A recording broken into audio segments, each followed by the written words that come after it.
পরাজিত হয় না। বাংলাদেশে আর একটা লড়াই আসছে, কিভাবে আসবে জানি না, কবে আসবে জানি না, কিন্তু আসবে। এবং সেইটা আগের চেয়ে বেশি ভায়োলেন্ট হবে, সহিংস হবে। কেন কইতেছি কারণ ব্যাখ্যা করি।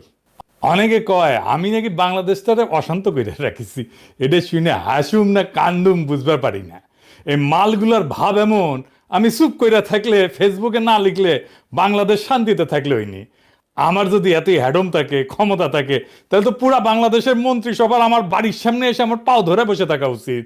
আমি চুপ থাকলে যদি বাংলাদেশ শান্ত থাকে, তাহলে তো তাই করা উচিত, তাই না? যেন আমি চুপ করে থাকি, আমার পাও ধরে বসে থাকা উচিত। দাদা আপনি চুপ করে থাকেন, চুপ করে থাকেন। ভিন্ন মতকে চুপ করায় দেওয়াটাই তাদের লক্ষ্য। শান্তি মতো মনে হয় চান্দাবাজি আর ধান্দাবাজি করতে পারতেছে না আমার জন্য, তাই এত রাগ এগুলার।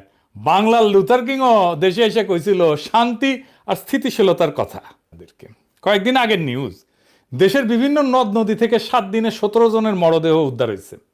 প্রত্যেকটাই হত্যাকাণ্ড। হাসিনার আমলেও তো এই অরাজকতা ছিল না।